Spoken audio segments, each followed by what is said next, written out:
Assalamualaikum warahmatullahi wabarakatuh. Di sini nama saya Amanda Tasya dari kelas DKVB dengan NIM 21080652025. Di sini saya akan membahas mengenai sejarah desain grafis hingga ditemukannya pertama kali aksara. Desain grafis adalah suatu komunikasi visual yang menggunakan gambar untuk menyampaikan informasi atau pesan seefektif mungkin. Seni desain grafis mencakup kemampuan kognitif dan keterampilan visual termasuk di dalamnya tipografi, ilustrasi, fotografi, pengolahan gambar, serta layout atau tata letak. Kata desain pertama kali digunakan pada tahun 1922 di sebuah esai berjudul New Kind of Printing Calls for New Design yang ditulis oleh William Addison, seorang desainer buku di Amerika. Ref Graphic Design yang diterbitkan pada tahun 1927 dianggap sebagai buku pertama yang menggunakan istilah desain pada judulnya. Dalam perkembangan desain grafis ini ada pula perkembangan era cetak, yaitu pada tahun 1447 ditemukannya mesin cetak pertama yang dicetuskan oleh Johannes Gutenberg. Johannes Gutenberg menemukan teknologi mesin cetak yang bisa digerakkan dengan model tekanan menyerupai mesin pembuat anggur. Ini adalah pengembangan revolusioner yang memungkinkan produksi buku secara massal dengan produksi yang rendah yang menjadi bagian dari ledakan informasi pada masa kebangkitan Eropa. Adapun peristiwa-peristiwa penting di dunia yang berperan dalam sejarah perkembangan desain grafis yaitu pada tahun 1851 yaitu The Great Exhibition, 1910 modernisme, 1916 dadaisme, 1916 The Stage, 1918 Constructivism, 1919 Bauhaus, 1928 sampai 1930 Gill Sans, 1931 ada Harry Beck, 1950 International Style, 1951 ada Helvetica. Yang seperti kita ketahui, Helvetica adalah jenis typeface yang paling sering dan paling banyak digunakan.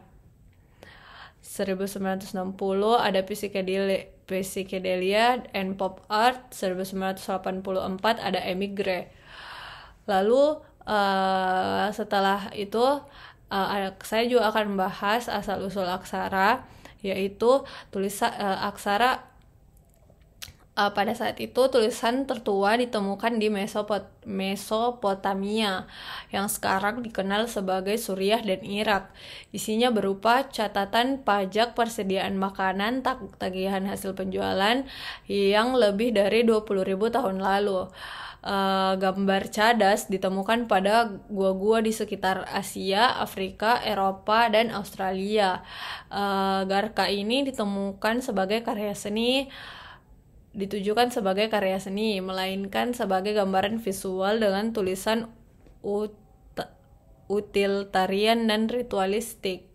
Sebelum 300 sebelum Masehi, orang-orang Sumerika menetap di Mesopotamia. Mereka memulai jalan menuju peradaban, menghasilkan bentuk tulisan yang lebih canggih yang sangat mempengaruhi tatanan sosial dan kemajuan ekonomi. Catatan tertulis paling awal ditemukan pada tanah liat yang dibuat dengan sebatang stylus yang diasah menjadi titik untuk membuat garis-garis melengkung yang halus.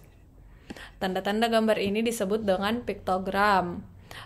Piktogram sendiri adalah suatu ideogram yang menyampaikan suatu makna melalui penampakan gambar yang menyerupai atau meniru keadaan fisik objek yang sebenarnya, namun lebih disederhanakan. Yang kedua ada cuneiform. Cuneiform adalah salah satu jenis tulisan kuno berbentuk paku yang dituliskan di atas lempengan tanah liat atau biasa disebut dengan tulisan paku. Yang ketiga ada ideogram.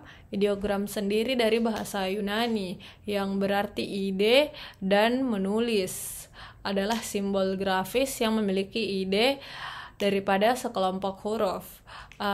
Lalu ada hieroglif. Hieroglif ini adalah aksara Mesir yang terdiri dari kombinasi elemen logograf dan alfabet.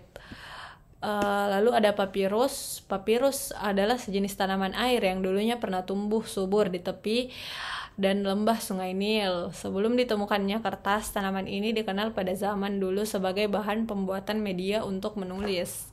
Lalu ada perkamen. Perkamen ini media untuk menulis yang dibuat dari kulit binatang yang biasa dipakai, yaitu kulit sapi, kambing, biri-biri, domba, dan kedelai. Perkamen digunakan sebagai halaman dalam sebuah buku, kandeks, dan naskah. Lalu ada alfabet. Alfabet adalah sebuah tulisan yang berdasarkan lambang fonem, vokal, dan konsonan. Kata alfabet diambil dari bahasa Yunani, dari dua huruf pertama, yaitu huruf alfa dan beta. Lalu ada unicals. Unicals adalah jenis tulisan tangan yang seluruhnya menggunakan hanya huruf besar, yang umum digunakan dari abad ke-4 sampai ke-8 Masehi pada juru tulis untuk membuat naskah bahasa Latin dan bahasa Yunani Bizantin. Huruf-huruf unisal dipakai untuk menulis dalam bahasa Yunani, Latin, dan Gotik. Lalu ada kodeks. Kodeks adalah buku yang terbuat dari lembaran-lembaran kertas velum, papirus, atau bahan-bahan serupa yang lainnya yang isinya ditulis tangan. Lalu ada kaligrafi.